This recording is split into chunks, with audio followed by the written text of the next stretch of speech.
live at facebook.com right now. Hello, everyone. Some of you guys know me, some of you don't. I'm Steve, and Lucas will be here soon to jump in on this collector's spotlight. Tonight, we're featuring our buddy Jim Arcudi. We're going to do this in conjunction with my podcast, the Geek Out Loud podcast, which people will be listening to over at mixler.com/Golaverse. And that's the name of the podcast. Well, it used to be a podcasting network I had. Now it's basically two podcasts, but that's fun. That's fun. But we're going to get into it. And so if everyone will bear with me as we go live over there, you'll hear a couple of introductions a few times. And you'll also please forgive me. I don't have the Facebook chat pulled up, but Lucas will be coming in later on, and we'll catch up with the chat when he gets back live with us. Until then, it's just going to be a show basically with me and Jim. We'll call it the Steve and Jim show for a moment. I am being pretentious and wearing sunglasses. So like the old 80s song says, I wear my sunglasses at night so I can something. All right. Here we go. On my end, I'm pulling us up over at mixler.com/Golaverse. Hey, everyone, at mixer.com/Golaverse. Good to see everybody here tonight. We are about to go live. We are live over on Facebook in Chewy's Cantina. We're doing a joint effort with them tonight as we put a collector from the Chewy's Cantina in the spotlight, and we'll introduce you to him and let you know all about him as we get going here momentarily. So thanks for hanging with us. It's good to see everyone. Good to see the old familiar faces roundabout. Roger Hart, Lakehead is up in the chat. Haley G, my lovely wife. Old Texas Cow Patty 72, Lisa Cipher, and Realtor Angie. Good to see you guys. Happy New Year, because this is the first time. Well, I guess we did a little bit with Rock Out Loud earlier this New Year, but for Geek Out Loud, we say Happy New Year. This is the first one, so let's get into it proper the way we do.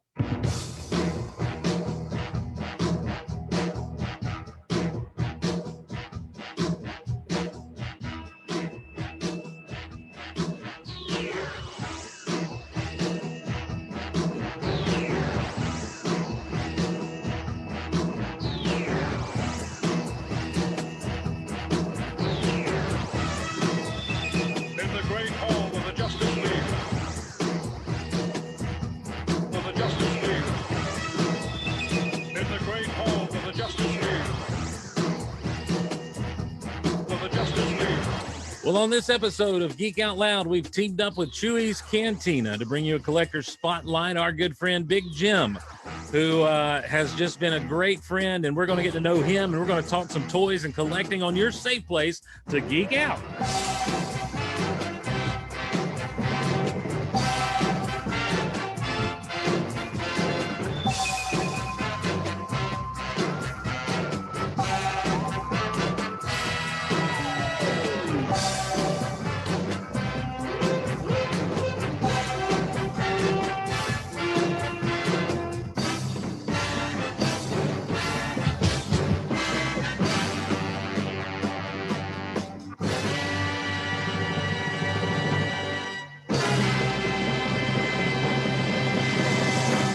Hello, everyone, and welcome to Geek Out Loud, the safe place to geek out here on the internet. My name is Steve Glosson. Glad to be along with each and every one of you. And we welcome those of you joining us right now live at Facebook Live over at Chewy's Cantina. And the way you can go and be a part of Chewy's Cantina, a great collectors group over on Facebook, is by going to geekoutonline.com/cantina. Geekoutonline.com/cantina will take you there. You can join up and get in on some great times with some good fellas, some good ladies over there, selling some good stuff, trading some good stuff. And sometimes there's just random acts of kindness that'll blow your mind. It's a great place to be. It's a great community of collectors, and it is a safe place to collect, really. If this is a safe place to geek out, then Chewy's Cantina is a safe place to collect. And tonight, we're going to put in the hot seat all the way from out in the Midwest. He hails from Chicago, Illinois. He is the man with the hookup. that you just would not believe. It's just an amazing thing to have. We're happy to have him here to talk toys, collecting, his geekdom, all things fun. Ladies and gentlemen, it's Jim Arcudi. Jim, what's going on, my friend? How are you, brother? Good to have you with us, sir. Welcome to Geek Out Loud and, of course, Chewy's Cantina. Thanks for having me.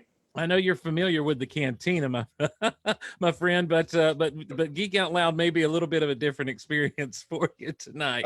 I've watched a few and I've listened to a few, so. Well, I listened here. You're not going to be expected to pull anything out tonight and sell it, so we're good to go there. It's just going to sit around and chit chat. If you need me to, I can. Okay, yeah. Well, you never know. We'll surprise everybody with a sales real quick. That's one of the things people, especially those watching the Cantina, Jim, are going to know you from the sales that we've been doing there in the Cantina since Lucas launched this thing and got it going. And you have been one to just step up and not only kind of take on a great admin role there in the group, but always providing good deals, and you're able to find things and get your hands on things with relative ease. You know, you have some limitations that we all do, but I don't think it's a secret that one of the things that you do in your life is you are I don't know, is it an Entertainment Earth rep? What do you call what you do there?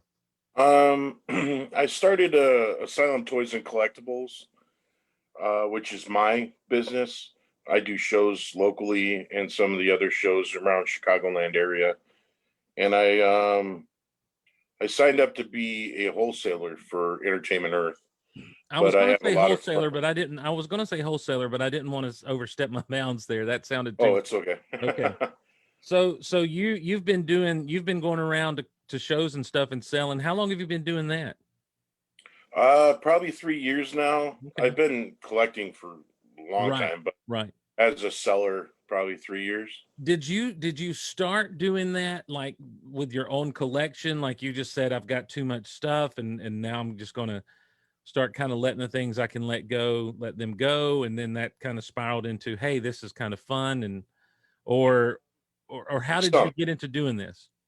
The Chicagoland area is very, very hard as a collector that is not flipping to collect. So I came up with the idea, start this, help people out trying to get Marvel Legends, Star Wars, whatever it might be, at a retail cost instead of having to pay absorbent eBay prices on stuff. So it's my collection plus stuff that I did get from Entertainment Earth, and I go from there. My booth is mainly new stuff, but I do put up some stuff of my own on there. Couple of pieces to kind of catch the eye a little bit, bring them in, reel them in a little bit of the classic stuff, and then hit them with the new. Well, the thing about you being an Entertainment Earth wholesaler is for people in the Cantina, that's just been a big help with finding stuff, because nowadays the way, and I don't know, you know, we've talked about this before on other shows, and this is not a door I want to open or a road I want to go down again at this time, but either it's Hasbro's distribution or the way that some of these stores choose to order and choose to stock. It just seems like the minute something's on the shelf, it's gone. And Hasbro refuses a lot of times to repack or re-release something. Every now and again, you'll have a figure come along that they'll say, okay, we'll send out a wave, or we'll send out a couple of cases that are just this one figure that was real popular. But, you know, when it comes to the rest of that wave you may have missed, it's like old Jack Handy's Deep Thoughts back in the day on Saturday Night Live. If you drop your keys in a river of molten lava, let them go. Yeah, man, they're gone. And that's really how it is on store shelves with some of these action figures and stuff. Especially around the Chicagoland area. That's why it started. It's everywhere. Like that's the thing. Like I thought for the longest time, I lived down in South Georgia where there's nothing. You know, I lived in a town where if you drive 5 minutes in any direction, and literally, and I'm not exaggerating, you're in the middle of nowhere, you're in the country. And so you'd have to drive 30 minutes this way to go see a movie, 30 minutes that way to go to a decent Walmart, 30 minutes that way to go somewhere decent to eat. And and so I just thought, well, because I live down in Hicksville, Georgia, it's hard to find anything. But then I move up to a place where we've got a Toys R Us when they were open.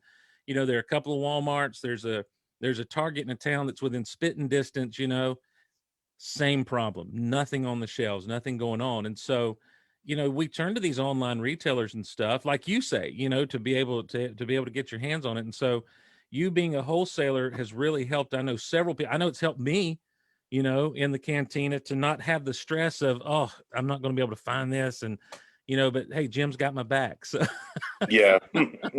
Well, that's the main reason why I did it. I love collecting, but I also like the side of helping people out. Yeah. You know, they get something that they're not able to find. And that's one of my main reasons why I decided to get into what I do, is because I could actually go to these shows. And yes, some of the sellers don't like me very much because they're selling something I have for twice as much because they actually had to go in the stores and get it. I'm getting it at a wholesale, so I'm able to give it for retail. Okay. So, well, that's, you know, and that's the thing. I know there are a lot of guys out there that love the wheeling and dealing of the scalping side of things. You know, it's like, oh, I just, you know, I ran out and I got I don't know, the Wicket and the latest wave, and now I paid $12 to $15 for it, but here you go, $30.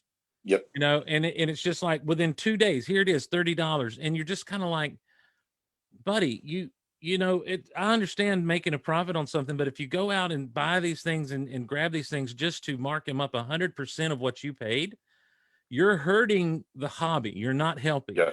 You know, Yeah. and I know that we all have this mentality that toys and these collectibles are supposed to fund, you know, either some child's college education or our retirement or something. But at the end of the day, they are toys.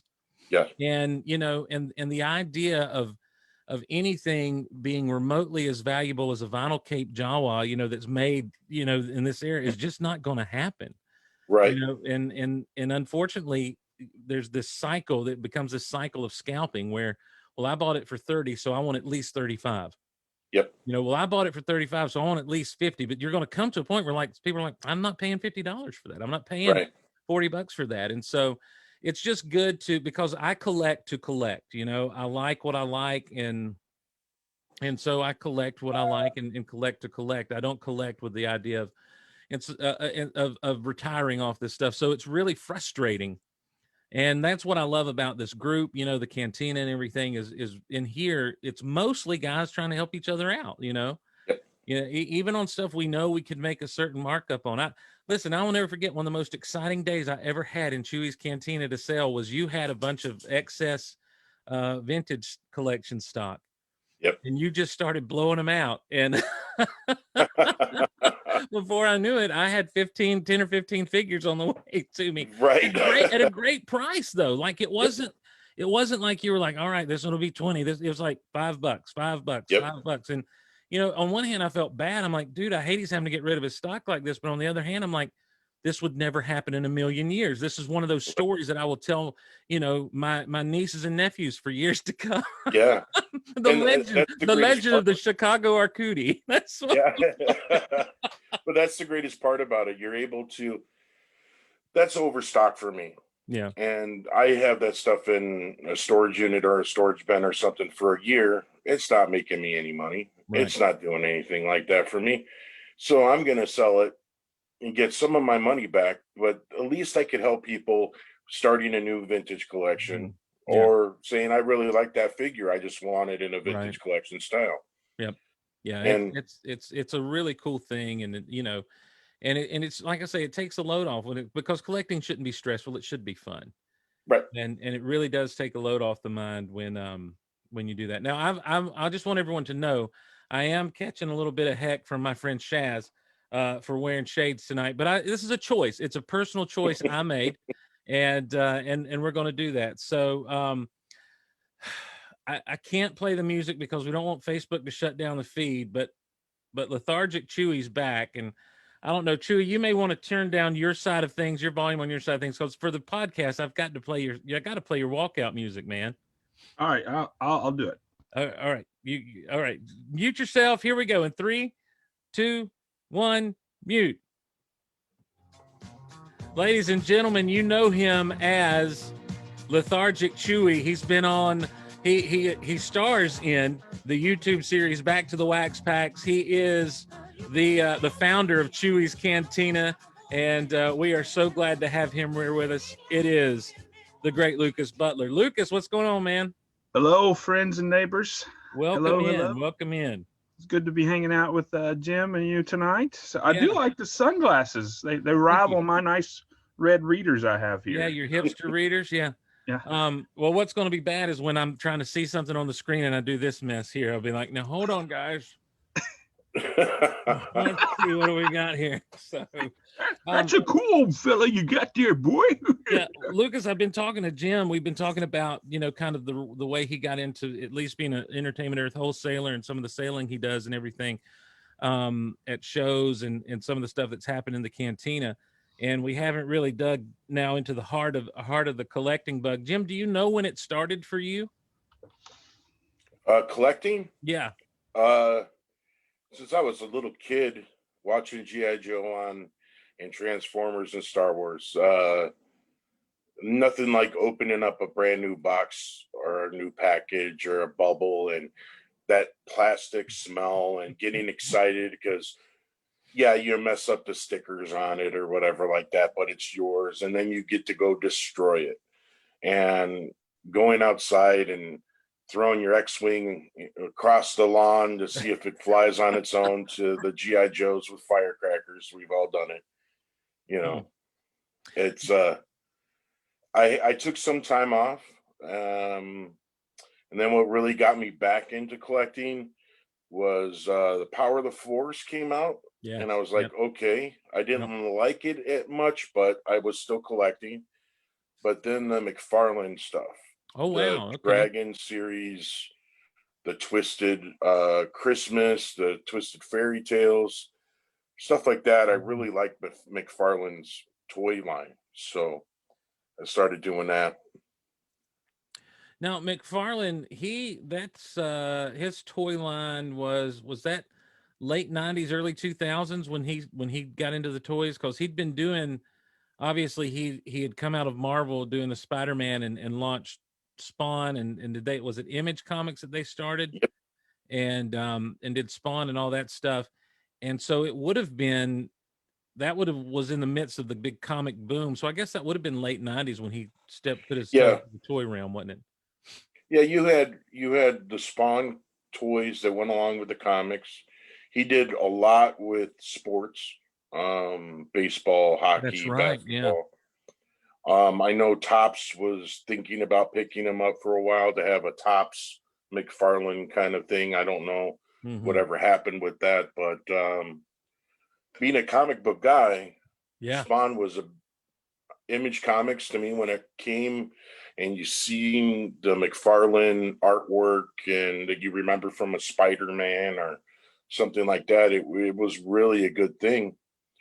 And then seeing his toys, and that's the first time I seen figures that size with that type of articulation and all the great detail. Yeah. Well, that was really in the early days of the McFarlane line of toys. That it was more about the detail a lot of times in the articulation, as I recall. Like he basically had some limited articulation, but they were gorgeous statues to look at. Plastic statues. And I never picked any of them up because I was a straight up Star Wars and around the time McFarlane launched a little bit of the Marvel Legends stuff collector, the Toy Biz stuff back in those days. Hard to believe that's 20 plus years ago at this point, isn't it? Right. So I want to get back though to baby Jim, back to the kid who was into the Transformers and the Star Wars and the G.I. Joe, because I know even to this day, G.I. Joe remains a big thing for you. And there's a lot of times when we'll be in these sales and you'll be dropping knowledge bombs about some of the G.I. Joe Real American Heroes stuff. And I'm like, here's a guy that is prone to do what I'm prone to do when they hit on a toy line that I know about and just start, let me tell about it. Would G.I. Joe had been your number one during that time? Because I think a lot of us from that era had those same top three: Star Wars, Transformers, and G.I. Joe. And then eventually He-Man would get thrown in there. Yep. And so for me, it would have been Star Wars, Transformers, G.I. Joe. That would have been my 1, 2, and 3. But I know a lot of people who their number one was G.I. Joe. Yeah. And so what was it about the G.I. Joe, the Real American Hero line, that appealed to you so much back then? The cartoon I loved a lot. Star Wars was, to me, it was a movie, it was awesome. I loved everything about it. I grew up in California when I was little. We didn't have a lot of money, so pretty much whatever we could get our hands on. And the G.I. Joes, to be honest, were a little bit cheaper than the Star Wars stuff. And I would get a better chance of that. And then I loved, of course, the ability to get so many accessories with it, And I branched out. Of course, there's Mask, and I loved Robotech, and God, you can name all the cartoons out that, the Silverhawk, stuff like that. But yes, yeah, I always hung on to G.I. Joe. It was something I watched religiously. Star Wars for me was my second, and then Transformers, because Transformers, loved everything about it. Just never was able to get all the toys I wanted. Right. And that's kind of the problem I think a lot of kids ran into back then. I was not immune to that at all. They were so expensive. And so I had nowhere near the size of a collection of Transformers that I did of Star Wars and even G.I. Joe. I know I had more Joes than I did Transformers, but I think it was just, I like the cartoon Transformers a lot better than I like G.I. Joe. But I love G.I. Joe. Like I'm just saying, those things, though, I don't know that people who grew up later than that era, and I don't mean to be that old guy who's like, back in my day, but I really don't. I don't know that there's anything. You are that guy. I am now. Yeah. Happy birthday, Lucas. Yeah, you too, buddy. Yeah, next week, a week from today. So, but I don't know that there's been anything as culturally significant to kids since that era, because they were essentially toy commercials, and that always gets said as some kind of negative thing. But I think it was great. Like for me, it produced the fondest of childhood memories, like to come home from school and watch these cartoons and to play with these toys and everything. And I know that kids will say who grew up in the 90s, well, we had Power Rangers, we had this, we had that. But when you got to school and you got around your friends, every single one of you had seen G.I. Joe the day before, or Transformers, or you had the new toy. And so it became a thing that you played on the playground and you acted out and you got together and you brought your toys together and played, it really was a cultural thing back then. And G.I. Joe was so neat because of what Hasbro did to add in the science fiction element, but also, that was something they had in their back pocket from back in the 60s and 70s and everything. But then to say, we're going to go Star Wars scale with these guys, we're going to go to 3 3/4 inch scale, and we're going to create a Larry Hama comes in, and they're like, make us some good guys and bad guys, create, here are the characters, give them backstories. Here's the comic. Here's the cartoon. And you've got this rich, colorful tapestry of characters. Like that first wave is very generic, even with some of the characters, very grunt and all those guys, very military generic. But as you move on and get a little color splash here, color splash there, ninjas, for crying out loud, all that stuff. Did you have a favorite Joe back in the day? Yes, mine was Dusty. Oh, really? Dusty? Yeah. Desert Man. Reason why is I'm pretty sure you guys are familiar because we're all around the same age. Yeah. Back in the 80s, we had those hats with the tails that came off the back. They'd be checkerboard or whatever. And Dusty was the first one I seen with that helmet with that come down. Yeah. So I used to spray paint my hat or color it with a marker or, to make it look like Dusty's. So when I was outside playing with even the little plastic green men, army men, I'd pretend like I was like Dusty the Commander. Yeah. And so he stuck with me. Yeah. It was just, Dusty was my favorite. I had multiple of him because I'd break him so often. Yeah. So he was one I would replace. Man. But here's the real question though, Jim. When you're outside playing, you've got your custom hat. Are you rocking what we used to call the jams? Remember those shorts? They were like, Yep. at least we had them in the South. The all kinds of crazy colors. They were below your knees. Yeah, but that was later. That was much later in the 80s than Dusty on GI. Are you serious? Yeah. Yep. Well, maybe, at my house, that's all we had. We had board shorts. Board shorts. Yeah, Okay. board shorts. Yeah, you were out in California with the board shorts. Yeah. We had Vans, jams. board shorts, and we'd usually be shirtless. It was Vans with shorts, and because we lived closer to the beach. Right. So that was our thing. It was during the summer, you had a tail, shaved head, because your mom didn't want to get your hair cut. Yeah. And you'd be outside with no shirt on all the time. I'm going for that look right here, but I'm letting the hair grow here. Yeah, exactly. We're both on the reverse side of it. Instead of going with the rat tail, going with the facial hair. Yeah. It's got this weird movement to it right now. I'm trying to work with it while we're on screen here. I don't know. There you go. And honestly, for a kid like me, suburban kid growing up in Athens, Georgia in that time, to see Dusty was the first time I saw like desert camo. We all knew about the green camo, green and brown, get in the woods camo, but desert camo was something kind of new. Now, obviously, it would come into more play, several years later because of Desert Shield and Desert Storm and all. But when you thought of Army guys, you thought of that Army green, you thought of that green camo, and here comes Dusty, and as in this one, telling us to put our reflectors on our bike. Right.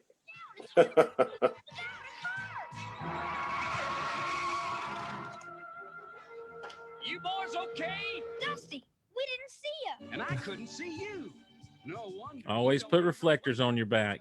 Now we know. Yep. And knowing's half the battle. That was the mantra for kids in our age. It really was. It really was. The other thing about G.I. Joe to me, Jim, the G.I. Joe were the vehicles they made. Because with G.I. Joe, you could go into a little drugstore and get a $5 Trouble Bubble or the checkpoint station, checkpoint Alpha, and it'd be this little bitty thing, but still be cool and kind of fire the imagination. Or if you're one of those kids, that live down the road and on the good side of the neighborhood, you might end up with not necessarily the flag, but you'd end up with all kinds of other stuff that would the level. They would have Havocs, we would have the Vamps. We have the small stuff that you get for $5, the checkpoint or the bunker or the accessory pack where you have 15 different missiles, and they came in with a big huge toy that took all they had to bring a truck just to pull it. I was fortunate enough to have the Havoc. I really dug that vehicle because that was, to me, one of those great combinations of the sci-fi and the military, because on one hand you almost believe it could be something that exists, the big cannons that on the front that kind of go up and down, someone up on top, but then all of a sudden that back opens up and here comes a little flight craft out, that's just, and you're like, okay, and I always thought that was cool. And then the thing that captured my imagination the most in the G.I. Joe repertoire vehicles was the bridge layer. I have no idea why I thought the bridge layer was so cool, but man, I didn't think it got any better than the bridge layer back in the day. I love the bridge layer. That was one of my favorite. I would dig a trench in my yard, which of course my mom didn't like because I was running the grass. Right. Just put the bridge layer over. Yeah. It was just such a cool concept. And then imagine my surprise when one day I'm watching the news. I guess it was probably during the Desert Shield, Desert Storm era, when they're showing stuff. And I see in the background this machine with a big old bridge layer back there where they can actually bridge a little chasm if they need to. And I'm like, what in the world? This is real. From the Cold War. They came from the Cold War. That was around back when the G.I. Joe had it. I was absolutely shocked that it was a real thing. Yeah. And it's amazing to see that even modern day militaries have a sense of bridge layer. They have flotation devices that come over on tanks and they drop them in. Germany's big on that. And you can imagine that G.I. Joe did this in the 80s and they're still trying to perfect it now because it's all about war, and you think about it, that bridge layer, who wouldn't need one? Right. You Right. know? Yeah. Yeah. It was such a cool vehicle to me. And, every now and again for Christmas, I would score one of those larger vehicles like that. Mhm. I had the tactical battle platform that was like a little water base up on 4 legs and everything. Yep. It's really, really cool. That was one of those that I just absolutely dug and thought was just a really cool, because I think that was the biggest GI Joe thing I had as far as like the vehicles and or playset go, was Mhm. that. And so to me, it's like life as a Joe fan, life doesn't get any better than this, Well, right. because Right. I knew I'd never have the headquarters or the Terradrome, Right. and then of course the end all be all, everyone always goes and talks about the flag, Yeah. they start talking GI Joe toys. But Right. you know what was of those vehicles, the hiss tanks and the asps and the Yeah. rattlers and all the jet. What was some of your favorite vehicles out of that Joe line? Of course, the Rattler. Mhm. The Rattler, and growing up and seeing Top Gun Yeah. and seeing that and seeing these jets, of course, you're gonna love any jet that comes from. And the Rattler, even to this day, my favorite plane of all time is the Warthog, which is similar in some ways to the Rattler. Yeah, yeah. And I would say that the Defiant is something I never had, but I Now, really would love. is the Defiant, that's the space shuttle? Hmm. Okay. Yeah, I had the whole launching platform. Yes. Yeah, That was that's up there with the flag. yeah, and a lot of people sleep on the Defiant because the flag gets all the coffee table attention and everything, but the Defiant was big vertically. I've got Oh, my friend Erish, I call him my brother from another mother, who is on the show on a regular basis. He sent me a picture over on the Patreon at patreon.com/geekoutloud.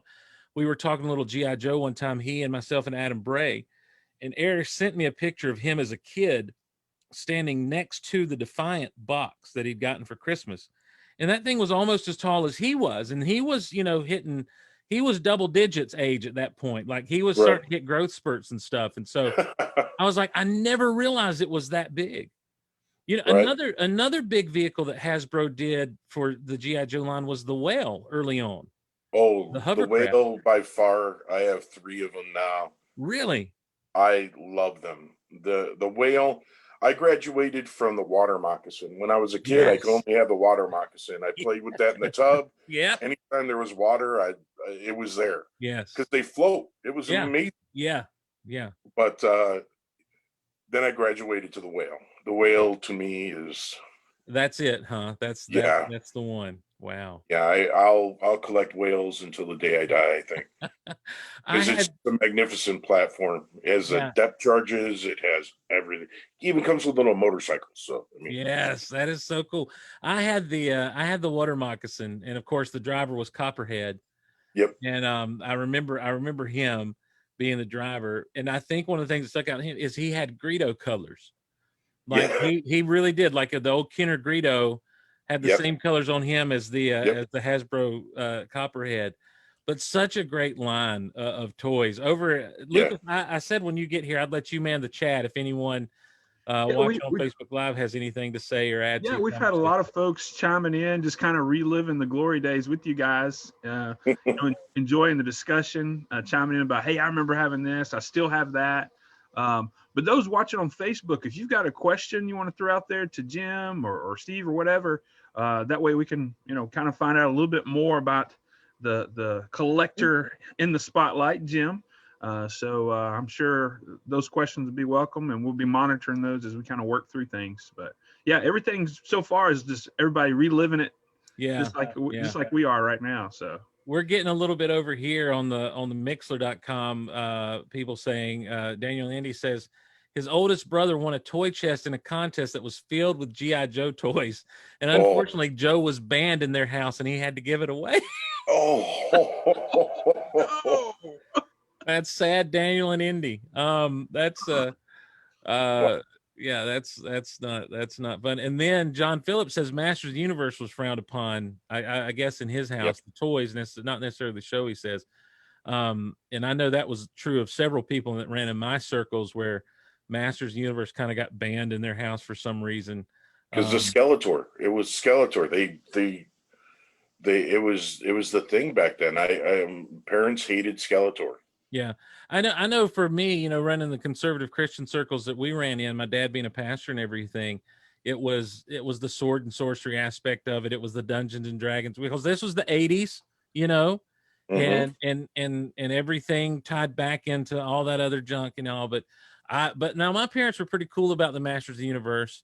And to this day, I have a very special place in my heart for He-Man and the Masters of the Universe.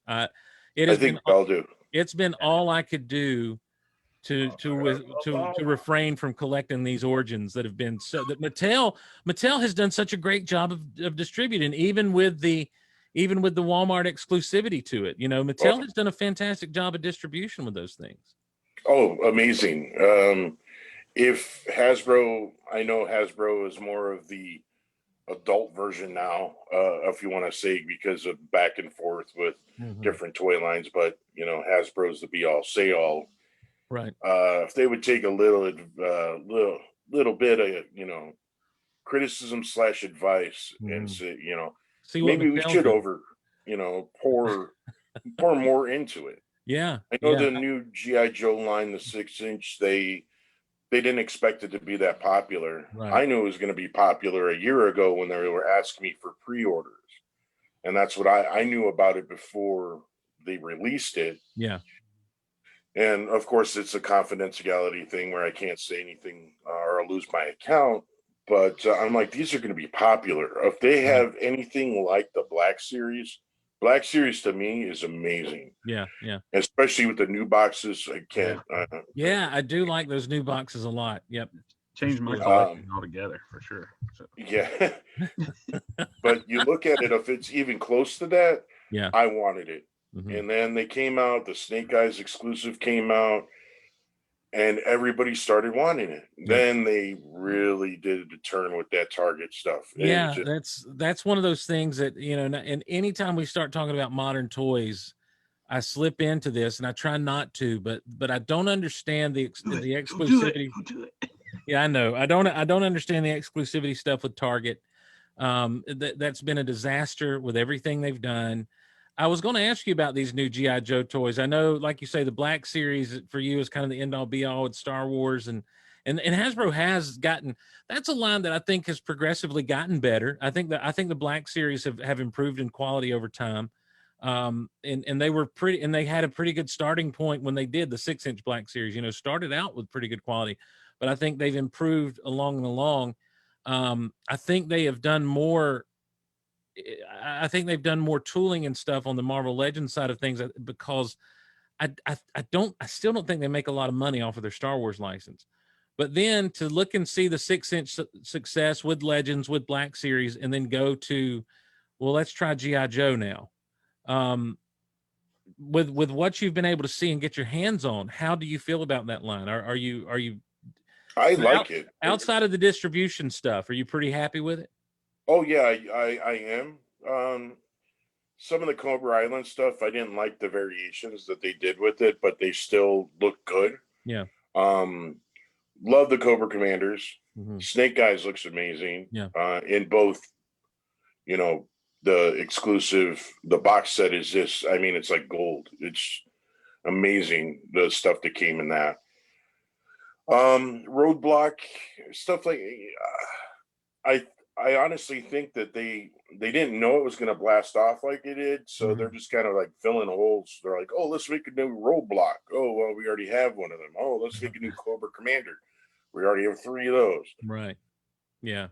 I want more diversity. Sure. I want Dusty. I want, I want these, even Copperhead. Right. If they can make a TIE fighter, they can make a water make a vamp. They can make a vamp. Yeah. Yeah, a trouble bubble. They could absolutely do a trouble bubble with no problem. You're exactly right. Yeah. And I hear that they're thinking about it, but again, it's Hasbro. Well, I saw, and I've not seen any of these things, I guess, in the wild. Lucas, I don't know that I've paid much attention to you. If you have one, don't you have a Snake Eyes, I thought? I have a little bit. I started down that road. Jim and Jay led me down the road. It's like, here's a little candy, little boy. Would you Gonna like blame- to get in the blame white Jim van and for Jay. G.I. Joe Classified? And I was in there, but I jumped out of the van. And Right. so I've jumped sold out some fast. I did, because I have so much other stuff. But I did kind of pass along some of my classified stuff. Okay. We do have some more comments coming on Facebook. We got a plethora if you'd like to hear some of those whenever you're ready. All right, let's see. We got RJ says, my dad didn't like me having Thundercats, he said. They just didn't look right. My parents would not let us have Thundercats. So they just bought him more Transformers. Let's see. Oh, no, not that. Yeah, Reese says Candyman Jim has come through for a lot of us. So, yeah. Let's see. Oh, I saw a good one from Zohan earlier. Let's see where we got that one. He said, we need a video of little Jim running through the playground yelling, "Yo, Joe!" Yeah. Listen, with like one of those little beanies with a propeller on top and everything. Oh, yeah. Yeah, or my custom-made hat. Yeah, with some board shorts. Yes, board shorts and the custom-made hat. Yeah, and the thing is, after seeing Jim on Halloween, I wouldn't be surprised if he would get out and do something like that. So, I gotta have that image next Halloween. Stuart Tullis says, yeah, with rat tails and stripes on the sides. That's how. right. Yep. That's right. Exactly. A lot of the comments again are just reliving the days like everybody else here, loving the discussion. Let's see, what else? Oh, Norman said, nice mug, Steve.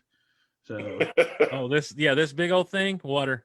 But yeah, a lot of comments coming in, just reliving the days with you guys. But I haven't seen any of these declassified in the wild. But dude, I saw on a YouTube video, someone was doing a review of one of them, and he showed the back of the box, and he showed this, and the artwork looks amazing. But what's so cool about it is they're adding to that artwork as they add new figures. And so he was pointing out that on one of the latest boxes, there's a Major Blood that has been added to the artwork and everything. Like the fact they've got Zartan coming out is just to me amazing, because Zartan was always one of my favorite, baddies. Yep, him and the Dreadnoughts. Yeah. And but that art looks so awesome, and it really reminded me of the old Transformers box art that would be on the back. Whereas your Kenner figures for Star Wars just had they'd have pictures of all the product available.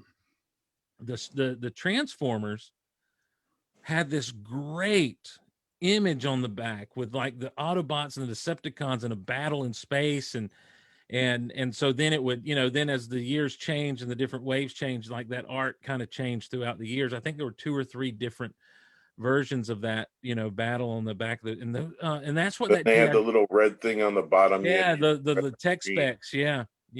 And that's what seeing that art on those declassified things reminds me of. And I'm like, man, it's like they're getting everything right but the distribution side of things. Yeah. I was a little disappointed not to see the file card. Like, yes, that's true. That was part of collecting G.I. Joes for me, at least. Yes, yep. I had all that any character I had, even though if I destroyed it or whatever, I had the file card still. And it goes. One thing about 80s toy lines and cartoons I love the most is the storylines that they did, and the fact that they kept you involved. So you're reading a storyline, they'll give you a card, scratch this, you might win this, or mail away for this, or they kept you going. Yep. There was interest. I think that's why, like with Marvel Legends nowadays, they have the build figures, right? But there's a lot of stuff that you're just going, we need more. We have 15 different Iron Men. We have, I mean, you could go on for days with Captain America and Iron Man. Yeah. Wolverine. Yeah. What do you got there, Steve? Well, this is my armless Joe Fix-It, ladies and gentlemen. If you're watching on Facebook Live, Joe Fix-It he'll break your arms if he had any. So and the reason I don't have arms for this is because the figures the arms come with are Cap an Iron Man from the Gamerverse, and I just don't want those figures. You know, it's like they're going to end up in a box somewhere, just taking up space. And I think I have them for you. So yes, Candyman, the Candyman can. Because he mixes it with love and makes the world taste. But you know that, yeah, the Build-A-Figure idea. Well, I remember back in the early 2000s when Toy Biz was doing the Marvel Legends, and the first Build-A-Figure was Galactus. Mm-hmm. Now, back then, everything was pretty straightforward. You could figure out pretty quickly, all right, these are all in a wave, and this one is short packed in a case. For whatever reason, they've short packed this one. And so it became the chase figure, as it were.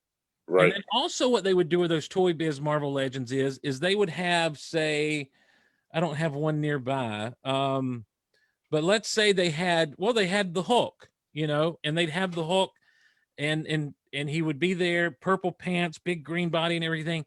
But then the chase figure was Hulk with a cloth goods shirt ripped on him, you know, and that kind of thing. And that would get frustrating, you know, but there was also fun to that, because you're going to find pretty much anything you needed eventually. But so yeah, the Build-A-Figure thing does keep you going. But like you say, you know, how many more Iron Men can we get? How many more versions of Captain America can we get? How many more different Wolverines can we get? And I like the X-Men, but I don't love the X-Men. So this past year has been very X-Men heavy, except for the Spider-Man stuff, which I loved all of it, man. I mean, look, this Mysterio here is a great. His head came off. Mysterio's head's falling off. This is a great Mysterio. This guy, you know, it's got that cartoon look, but it also has a very good comic look to it. It's a repaint of the one they released in the Lizard Wave a couple of years back, but it's still a great looking figure. The Electro looked great.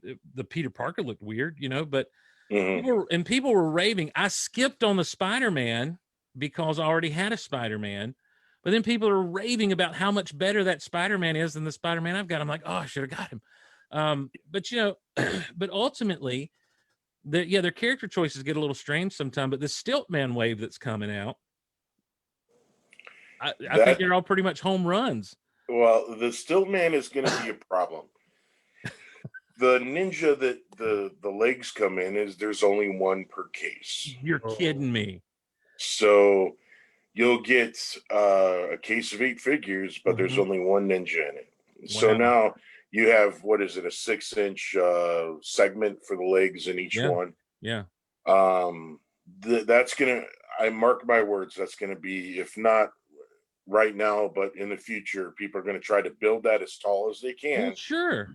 And they're not going to be able to find that Ninja because there's only one per case. Okay, and here's the thing: the Ninja is an army builder figure. Yes. You know, you could pack 2 of those in a case. You could send out just a case of Ninjas, and they'd probably go, like you say, because the leg segments do come with the Ninjas, and they even showed that in their introduction to the Stiltman.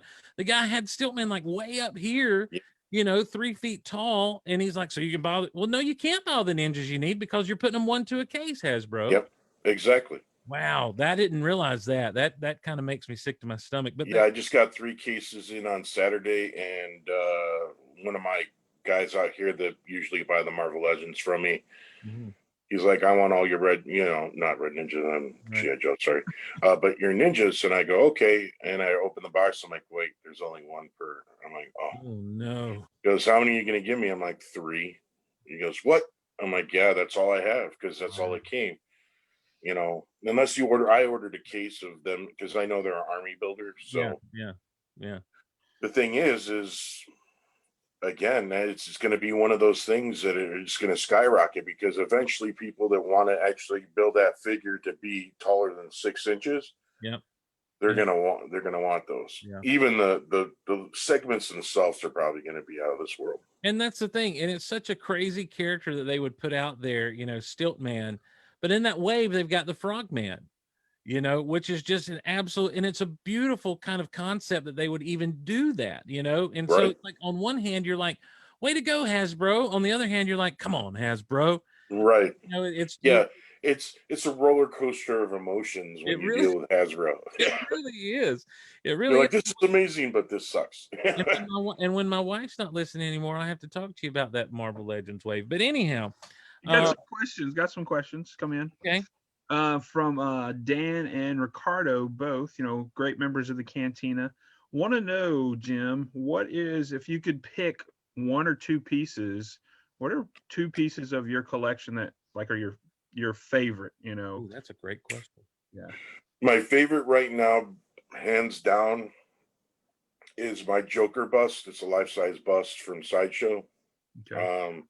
I got lucky and found it in a way off land in Indiana where this was sitting in a case, and they go for $5,000, these things. Whoa. And I seen it in the case, and I looked, and I go, how much is that? He goes, that's retail. I'm like, what? He goes, yeah, it's retail. I'm like, oh, I got to call my wife, So I called my fiance at the time, but no wife. And I'm like, I'm going to get this because there's no reason. But I got it. And it's the life-size bust. He has real clothing on, a flower. His teeth look real. His head is bigger than mine, and I'm a big guy. That's probably my number one thing, as in collectibles. I'd say the whale, as in G.I. Joe, is my favorite and most prized possession out of that. For Star Wars, my Millennium Falcon. Growing up about that and that was my Millennium Falcon was probably the Ewok Village. Yeah, because I love it, and that would be my main ones. Well, I know, kind of going back to your Joker bust, and this is a question from Derek, another great member of the Cantina. Anybody that knows you knows you love the Joker. Where did that start? I mean, obviously you got a love for Joe, you got a love for McFarlane stuff early on, but why this fascination with the Joker? Being a comic book guy, originally, and seeing the Batman always have to go against the Joker. I was used to seeing Marvel characters have their arch nemesis, but Batman had Penguin, of course, and stuff like that. But the Joker was his enemy. And then I started reading more about the comics, and it got into it. And I'm like, this guy makes sense, even though he's a lunatic. He kind of makes sense. There is a duality amongst men. There's good and evil, and there's not somebody who's purely evil or purely good. There's a mixture. So I started looking into that, going, yeah. And then the cartoons, with Mark Hamill, amazingly animated. It just got me more and more into Joker. That's one of my nicknames. And then the movies, of course, the Suicide Squad Joker. I was never a fan of that. Even with that movie, I was never a fan. But Heath, Joaquin, it's just amazing. So that's how I got into it. It keeps growing. So you were into comics back in the day then? Yes. What were you reading mostly? What hooked you into comics? Do you remember? Little kid walking into those stores where they had them on the shelf, right? In the clear plastic. Buy this, you get a special little card with it, or whatever it was. It's 7-Eleven. It could be anywhere. Comics were everywhere. Yeah. You could get a book for 25 cents. I mean, it was something you could buy on your allowance, or you could find in the parking lot and go, I found a quarter. Ooh, I'm going to go buy a comic book. And the range of them, it was Batman, Spider-Man. I was never a big Superman guy. It was mainly Spider-Man, Batman. I think it was because I liked the villains the most. Well, listen, when you talk about, and this is one of those things that I catch flack for here on my show, is I think Spider-Man's Rogues Gallery is just as good or even better than, in some instances, Batman's Rogues Gallery. To me, they're the two best Rogues Galleries in all of comics. So, because you mentioned with Batman, not only does he have the Joker, but there's Penguin out there, there's Riddler, there's Catwoman, you know, there's and then when you get into that next little level, you know, it just they're so colorful and so different. Two-Face is there, like you say. Yeah, just a great Scarecrow, great cast of characters. On Spider-Man's side, you got the Green Goblin, you got the Hobgoblin, you got Mysterio, the aforementioned Mysterio, Doc Ock. Yes, Doc Ock. You know, even your thugs like Electro, and then the gangsters like Tombstone and Hammerhead and Scorpion and all these Rhino. You know, Kingpin. I always thought thought of Kingpin as a Spider-Man villain more than a Daredevil villain, just because that's where I was introduced to him. You know. And I just think that as far as just a colorful cast of formidable foes, you know, Spider-Man is right up there in Higgs Rogues Gallery with Batman. Now, Lucas, you're sitting there shaking your head. You know, well, again, I was more of a DC guy, so there's my, you know, my bias there. But I think we need to put it to the masses, okay? No, because the masses are going to disagree with me, and I don't like that. That's life, okay? So if you're watching this on Facebook, go ahead and put your comment in. At the end, we're going to count it and see which Rogues Gallery is better, Spider-Man or Batman. All right. Well, I'll tell you. Do I get a vote? Yeah. What do you think? I agree totally with Steve. I'm muting you from now on. Go ahead. Try to talk now. Well, look at. Here's my argument. When you think of a superhero villain, who do you think of? Right off the top of your head. Just like the villain, or it's got super ability? If you're looking at a superhero villain, who would you think of? I always think of Joker. I always think of Joker. Okay. Yeah. Name some other ones. I think of Riddler. I think of Penguin. I think of Lex Luthor. And none of those had Spider-Man in it. What do you mean? I mean Superman in it. Oh no, Lex Luthor and Brainiac. That's right. Well, see, Lucas is saying that Spider-Man's Rogues Gallery isn't as good as Batman's. Oh, I see what you're saying. Gotcha. Yeah. But like Spider-Man, I think he had just as many. I mean, you think of exactly. I that's my point. Is I like Spider-Man's Rogues Gallery better, but I think that Batman and Spider-Man have the best Rogues Gallery. Yes. It's coming in. It's coming in. The votes are coming in. We're tracking it on the West Coast. We're going to let you know. We're projected a winner here. Now we're going to take a nap at about 3 a.m. and we'll come back in the morning to keep counting. The thing is, though, is like, now I want to answer your question, Jim. When you think of a supervillain, I immediately go Dr. Doom in my head. To me, Doom is the end all be all villain. Now, Fantastic Four doesn't have the greatest of rogues galleries. No, but Dr. Doom to me is one of the best all around supervillains of all time. I agree, and I think Magneto is up there. Magneto's up there. Magneto is definitely up there. I think Magneto. Yeah, I've been going back on the Marvel Unlimited app on my phone and reading from back in the 60s, you know, and just kind of working my way up to more modern times. I started just reading like one title, and I thought, you know what? They have the dates on here of the months and year when they were released. So I can read, you know, I'll read all of April of 1965 and then move on to May 1960, you know, and just kind of read it as almost they were being published. And it's really neat to go back and see how the foundations of a lot of those characters were laid so very, very early. And Magneto is one that in those early days of the X-Men, I don't care what anybody says, it wasn't about mutants not being accepted. Magneto, they were mutants. That was their origin. But Magneto was like, I just want to take over humans. He's always been about taking over humanity and ruling over humanity. And it's so funny because Magneto back in those early days just had the Brotherhood of Evil Mutants, but he was powerful enough to go out and do it himself. Yeah. So much fun to read, but yeah, he's definitely a good one. He's a strong supervillain, I think, out there. Steve, I'm sorry to break in. We've got to give an update with 50% of the precincts reporting in. Batman's winning 5-4.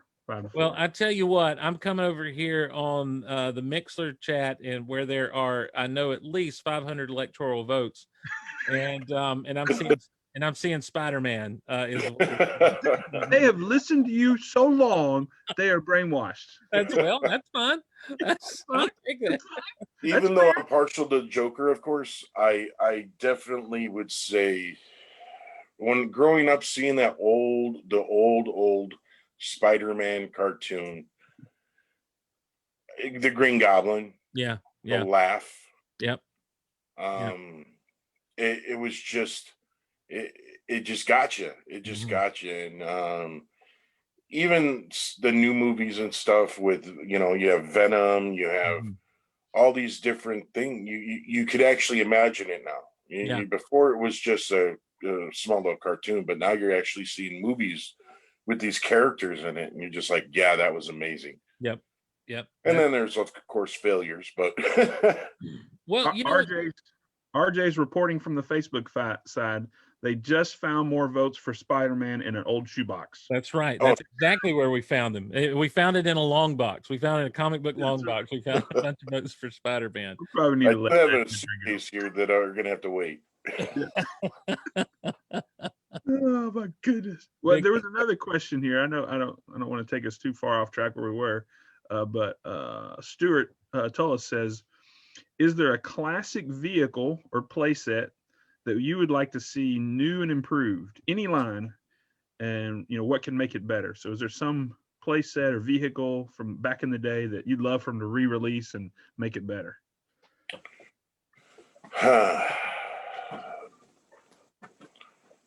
Well, Star Wars has done a lot with remakes of, to make them better, but they have not done the Ewok Village. That's true. That's true.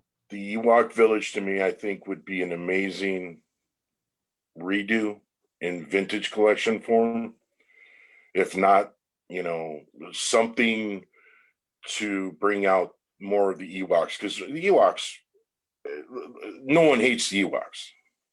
If you do, you should be kicked. But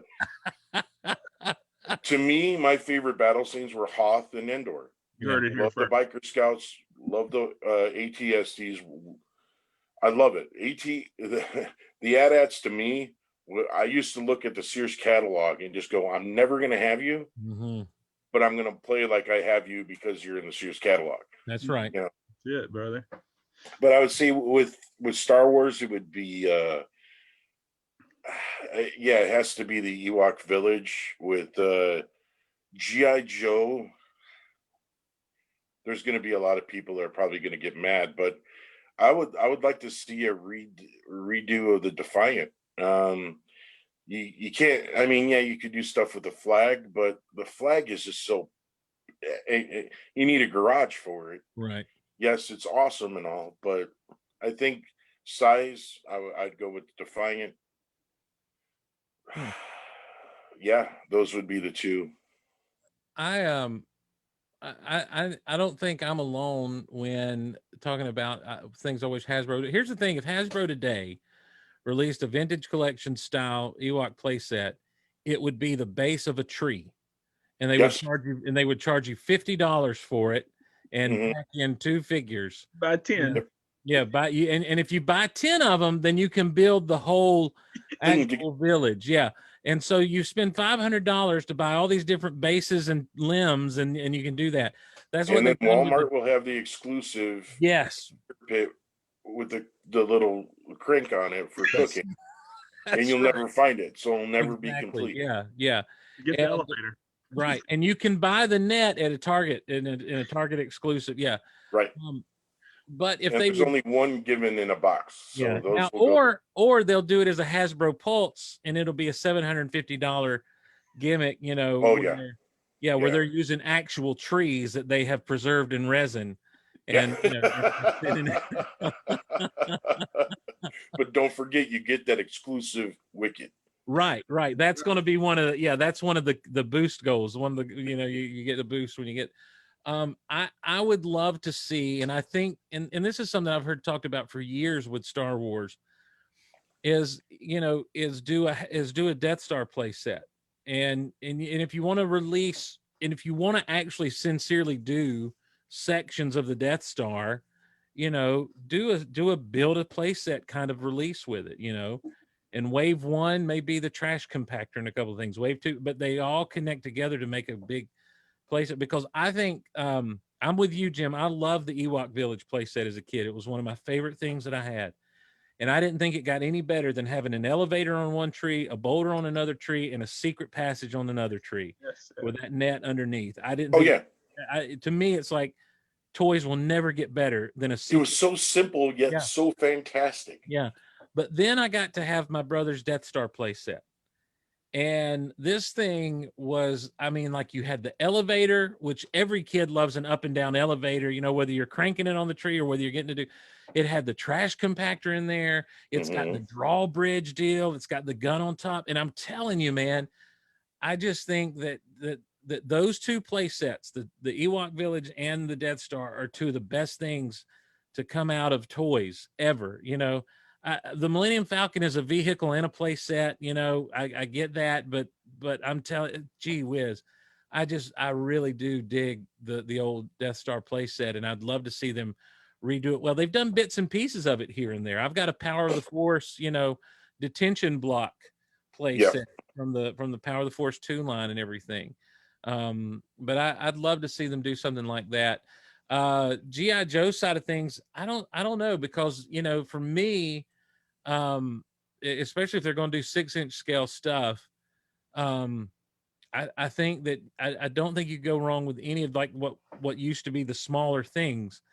Like like the Trouble Bubble. Yeah, try your hand at a Trouble Bubble or a Checkpoint Alpha, you know. And you know, and if you want to get, and then what they'll do is they'll do the Hasbro Pulse exclusive, you know, battle platform or Terradrome, and you know, it'll be this massive thing that no one could ever afford. You know, they'll have to take out an extra mortgage on their house to be able to get it. $1,500 deal for Terradrome.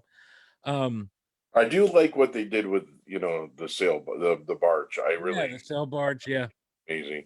I wish I would have been in a position to be able to get it when they did the Pulse on that, and I was very close to absolutely figuring out some way to get the Razor Crest, but I never did buy it on the Razor Crest, even though I got one. Yeah, I got one. You can come eat lunch at my house and look at it. Oh, I will. Oh no, we're going to play. Oh yeah. That thing is going to be opened. Oh yes. There's no doubt. We're going to have adventures. What are you talking about? It's going to be awesome.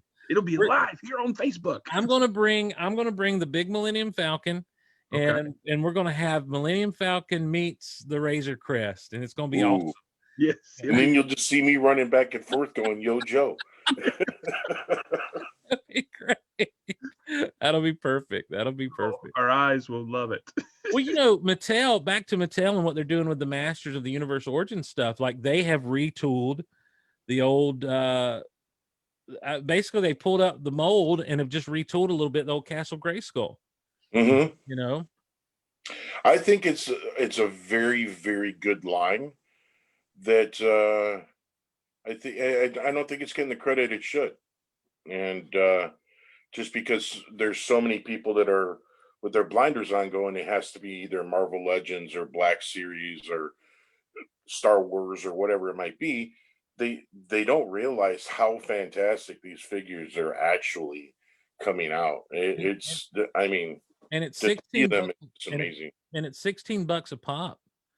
You know, like, that's not a bad price. Yeah, when you consider what the Marvel Legends and I saw in our Walmart recently, they had the Transformers Red line for like 2 days pop on the shelves, and that was something that initially I was thinking I may actually get sucked into these, but I saw them and they just don't look great. They look actually tiny, you know, and I'm like, I can't spend what I would spend on a Black Series figure or Marvel Legends for this thing, you know. But then I kept going back to those Origins figures, and I would see them on the peg, and my wife made fun of me because, you know, several times I almost picked up Man at Arms and took him home with me, and it became a joke around our house.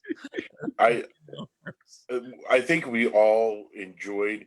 The one thing I did like about He-Man is the, you know, everybody called it the you know, the action kung fu chop kind of thing. Yeah. All the He-Men had, you know, the pop where they're, you know, spring up or their head spins or whatever it might be. Yep. I think that was amazing. Again, to see that back in the 80s, and there's nothing like that. It was just night and day. And seeing them coming out with these retro lines again, the Transformers, they did pretty well on, I think. The Devastator, was amazing to Oh, me, at least. But the GI Joe retro line they're doing now is just the 25th anniversary right. reboot. But I still like it because I did like 25th anniversary. But then the He-Man stuff came out, and I was like, yeah, now this is some good stuff.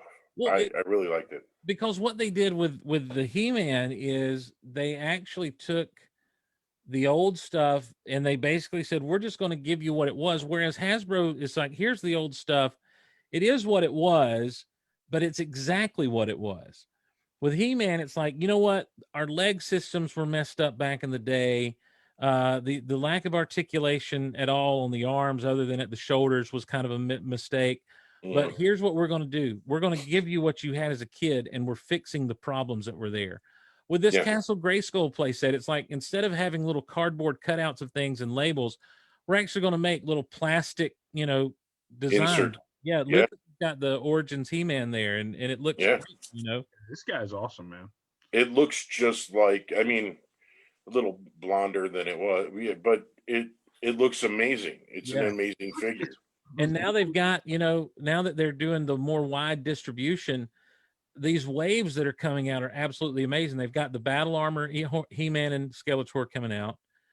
They've got a wave with She-Ra and Merman and Zodak and Roboto. They've got Stratos and Hordak already, and Triclops and Ninjor of all people. Wow. They did Scareglow, I think, has already been announced in a wave. Orko was already out there. Yes, Scareglow and Manny Faces and Trapjaw and Orko is wave 2 of this series.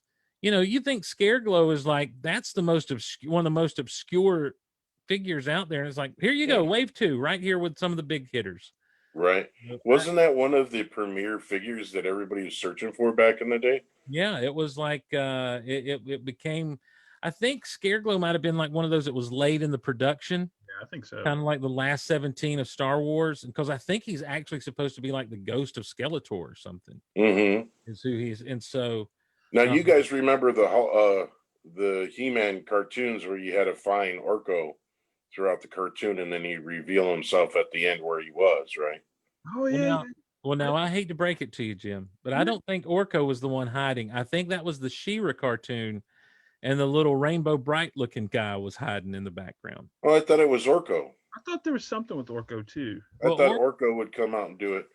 I could be wrong, but that's what I remembered. I mean, it was so long ago. As you seek to solve this mystery, Steve, I hate to be the bearer of bad news, but we're coming up on about 10 minutes left in the show. So okay, all right, solve the mystery.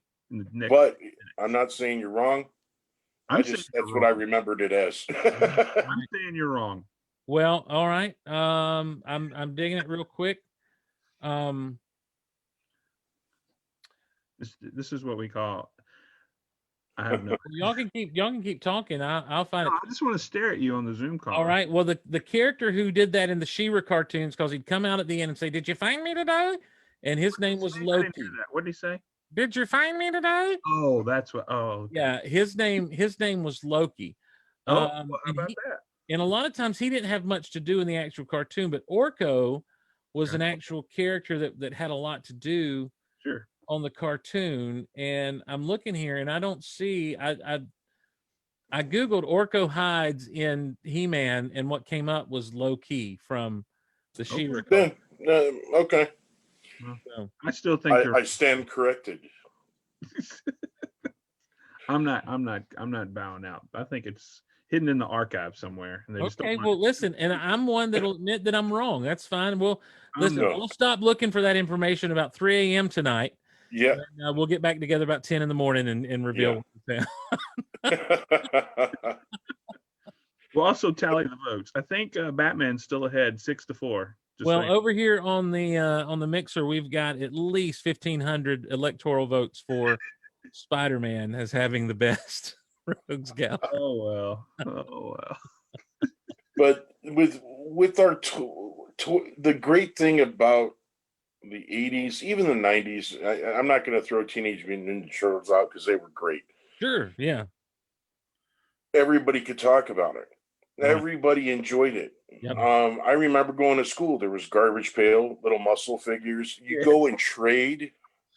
I'd take my GI Joes, hook it up to a plastic bag, and throw it up in the air like a parachute. Yes. Yep.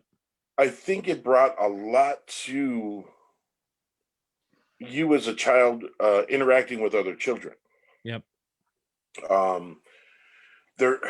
I watch Cartoon Network sometimes and stuff like that. I see old Tom and Jerry stuff. I love it. And then they have the actual commercials with the toys, and I'll sit there in awe.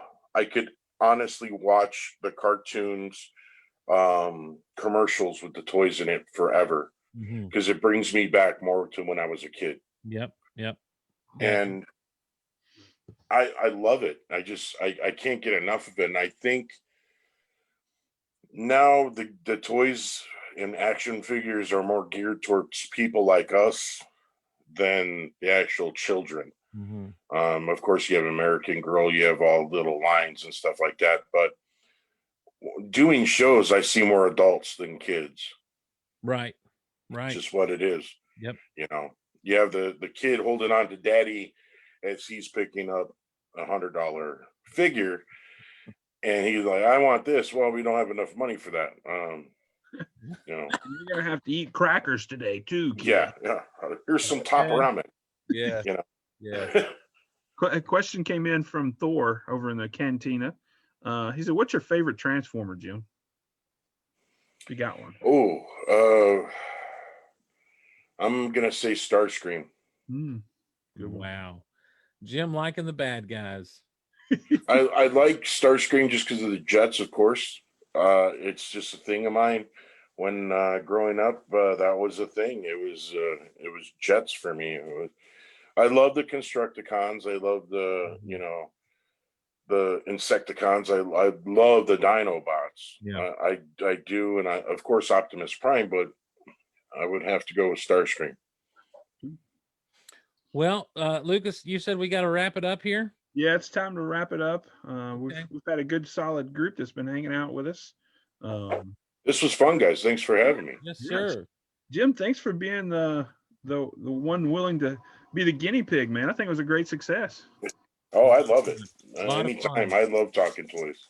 A lot of fun. And Jim, Jim, guys, he does a great job of kind of staying on top of things. And if you want to join the group over there and reach out to Jim, he's been so good to everyone in the group to help us kind of find what we need, and jump on some of the pre-orders that go out there and stuff in the larger realm of things. And being an Entertainment Earth wholesaler, he gets that access. And so it may take away from the thrill of the hunt, but man, sometimes I just like going to the grocery store and picking up some meat. I don't have to go sit out in the woods and wait all morning for a deer to come by. Oh yeah. Less time spent in the deer stand, the better. That's right. That's more time spent around the grill and the table. Right. So join. You can go to geekoutonline.com/cantina for those listening via the podcast feed to check out over there and join up that Facebook group. There's sales every other week, usually on Tuesdays, right, Lucas? Yeah, usually on Tuesdays, 8 Eastern time. We do have every week or every other week that we don't have that special Zoom sale. We have a claim sale, which Jim just put up for us today, where folks post up items that are in the group as far as a reply claim sale. So any member can participate. Yep. It's open to anybody in the group. So we've got a lot of good stuff already on there. I was going to say, I already see some, is that a Rex, vintage Rex and Wolf, and some of the Mandalorian vintage stuff out there. Sweet. And all kinds of stuff gets up on that thread. So check it out. And join up. As far as the Geek Out Loud goes, if you want to join us over on Patreon, it's patreon.com/geekoutloud. Or if you'll go to geekoutpodcast.com or geekoutonline.com, we have links to Amazon when you do your shopping. If you'll go there and just click on the Amazon links and then do your shopping, it helps our shows out tremendously. And we'd greatly appreciate your help in that way. So, Lucas, thanks so much for setting this up, my friend. Oh, yeah. Thanks to you guys. And thanks, Jim, for being the first one to get after it. And Steve, as always, thank you for bringing thank you, Steve. your hosting ability and your knowledge to the game as well. So Well, I think that I've found a new love, and that is podcasting in shades. I think there you go. Yeah. You look good doing it. Thank you. Thank you. Beautiful. Thank you. Anything to take away from my fat face when I have to be on Zoom, I'm good to go. All right. Our crew over on in the Facebook group and Cantina group, check out that claim sale. Also, Thursday night we'll be having Cantina TV. Jay's going to be hosting that. I think he's talking about maybe watching some of Rebels. So be on the lookout for what's coming your way a little bit later this week. So nice. And I'll close up here on the podcast and say to everyone, the email is geekoutonline@gmail.com. That's geekoutonline@gmail.com. And we appreciate everyone joining up with us at mixer.com/Golaverse and listening tonight. And as always, we appreciate you. Thanks for being with us. And we'll see you next time on Geek Out Loud in the Cantina.